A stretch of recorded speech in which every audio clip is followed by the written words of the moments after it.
Nangyari. Tour guide nga ron dati aso.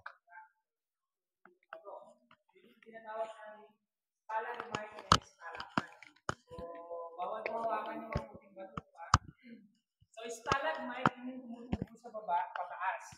Stalactite, ito naman po, tumutubo sa taas, pababa naman.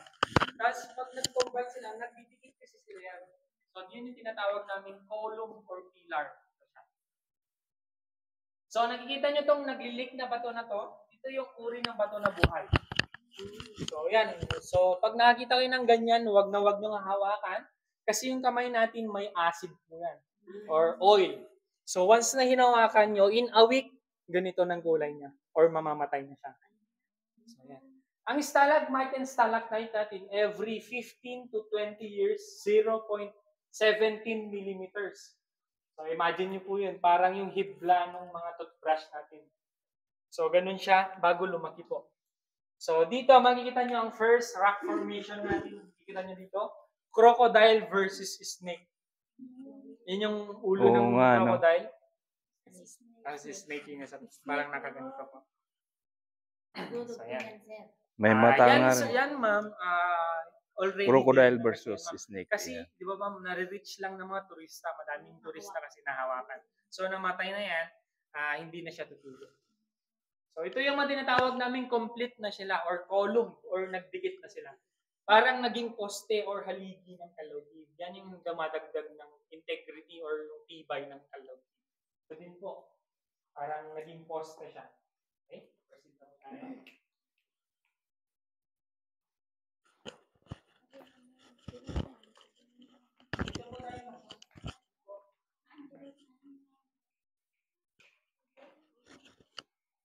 Stick on a path lang tayo kasi dito sa kuweba hindi natin may iwasan ng mga ahas pa rin. Madami tayong mga ahas dito.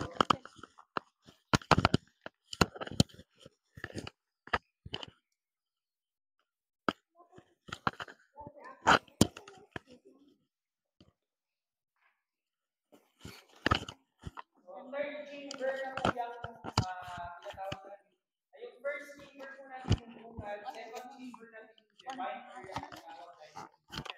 So, dito naman yung third chamber tinatawag ng dark wood, dark na kanya. And ngayon, dito na kayo sa fourth chamber ng ahas. Tinatawag namin green area nito. Dahil sa restoration ng trees. Sir, pag-ikat mo. Dalagyan na rin.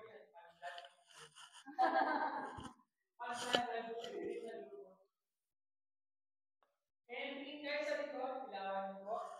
Kung pag-ibig kayo dun sa 3 kings, or yung kay Jesus, first is offering, second is kneeling, nakaluhod, third is riding a camel. Nagigets niyo ba? 3 kings rock formation. Three Kings Rock Formation, ayan po. Rolling.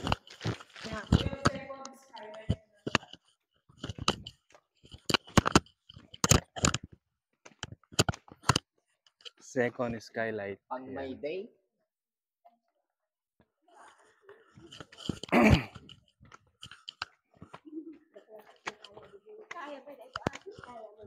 Isuday ta di aso nga napanakipangan pa kanya tayo.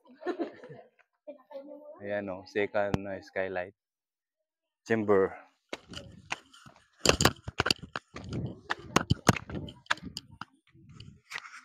Yan, tingin kayo lahat dito. Ito ay rock formation naman po ng mother and baby elephant. Ito yung mother, mahaba yung ginaw niya. Sir, baka pwedeng palagay naman to para marinig ko yung ano. Answer dito. Oh, yan. Ayan. Thank you. That's mother and baby elephant po. Kita nyo po ba? Nagigets nyo? So, ayan. Mag-group picture or group photo ulit kayo dito sa biggest stalagmite naman. Ito naman po. So, ayan. Pwede kayong pumunta and do your own post. No? So, gawa na kayong sarili nyong post and ako magka-capture ng picture. Ayan po. Camera po natin.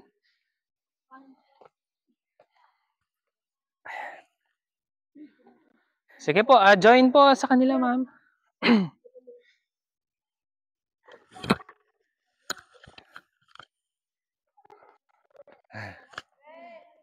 Nakakahingal na. Hindi, last chamber na. Yan. Ay, 3 lang to, sir? 5, sir. Ay, 5. Actually, 7 in total. Pero yung 6 and 7 po natin dun, hindi siya pwedeng pasukin kasi danger part siya. Dun kasi yung mating ground ng mga ano natin, biklat natin or mga ahas natin.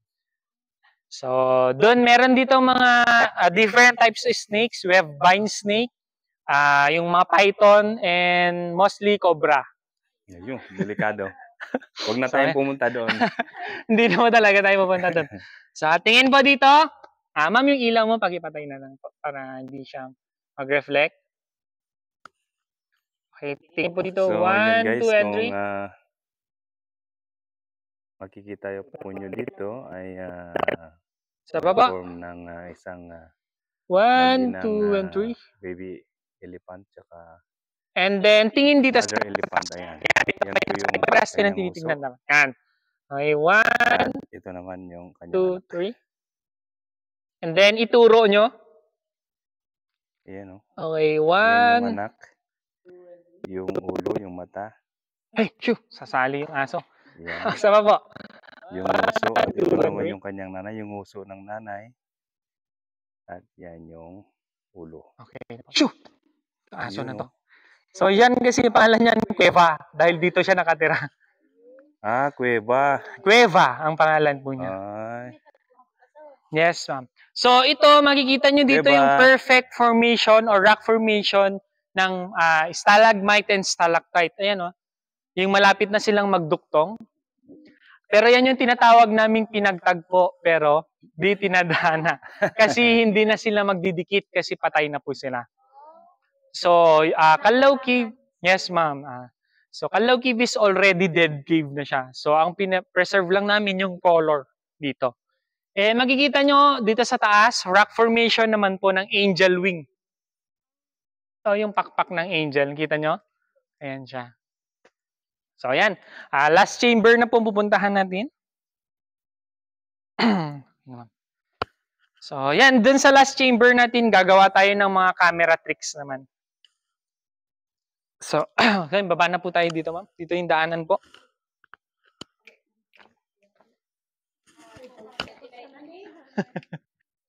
Mamasang bababa.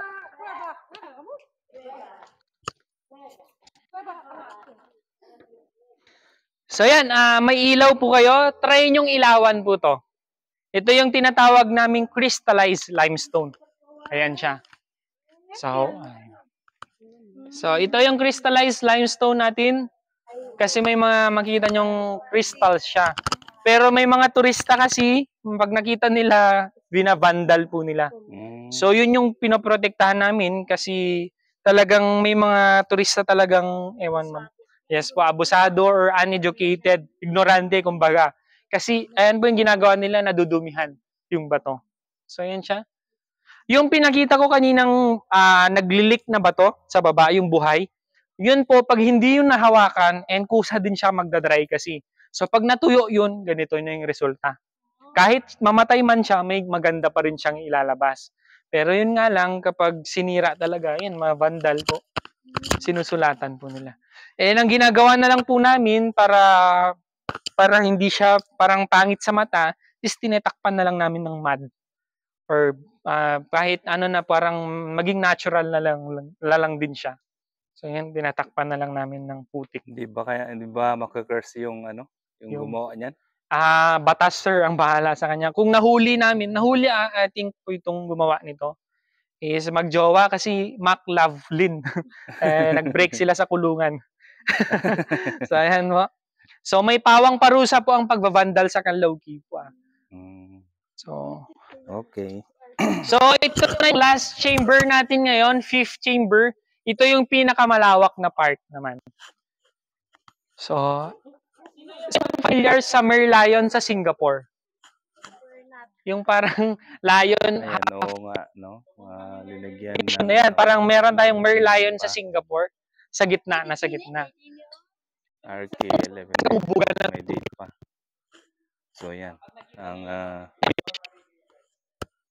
isip ng mga tao Ayan, iba na na po eh. ginawang Christ the kalokohan ng Resurrection. Reformation po. And kung titingin kayo dito sa likod naman, King Kong head. Sa baba po. Ayan. Kita nyo? Hindi. Ayan po sa baba. King Kong head po yan. Ang familiar kayo sa King Kong or Unggoy. Saan po, sir? Ayan po, sa baba, sir. Sa harapan mo, sir. Ito. Yan, sir. So, parang ano siya, kung matindi yung imagination nyo, may imagine nyo yan. And tingin kayo sa taas naman, anong shape ang nakikita nyo? Heart shape po siya, tama. So, heart shape formation po yung skylight natin, tabingi nga lang. Tabingi nga lang, no?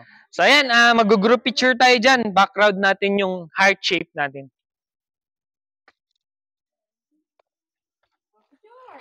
Okay, dito po tayo. Ayan, pwede kayo dito, pwede na kayo mag-solo picture, pangpalit ng profile nyo. Pero wag kayo sabay-sabay, baka pare-parehas kayo. Dito po tayo lahat muna, group muna kayo. Ayan, dyan na po tayo. Ito yung background natin, harap kayo sa akin. Sige.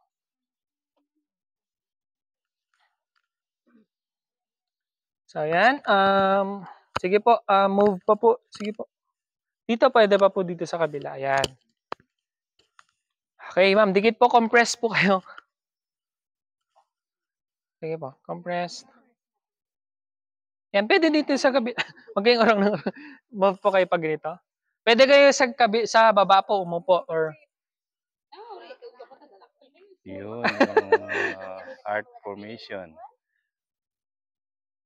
Okay, wait lang po. Okay, ready? Wait lang po Ready? 1, 2, and 3. Isa pa po. 1, 2, 3. Tignan ko lang po So, isa pa po. 1. Wacky shot naman po. Yung wacky nyo. 1, 2, and 3. Okay na po, ma'am. Okay, we're good na po. Ada kanuti kuha na deta. Ay, meron na naman photo bomber.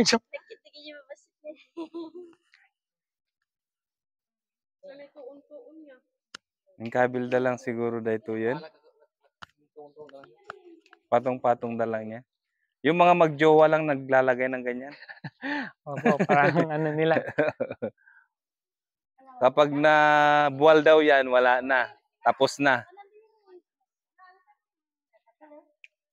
Tapos na ang pag-iibigan nila. Ayan. First time mo dito, ma'am? Did. Parang wala ang mga bata ngayon kasama. Or kayo lang talaga. No? Ayan.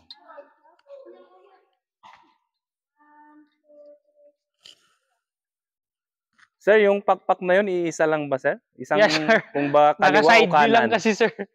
Nasa loob yung kabila, no? Opo.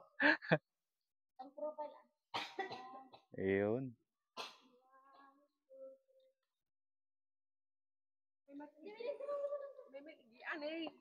Dito na lang, mas maganda dito sa taas. Mas maliwanag po at saka may background kayong mga halaman.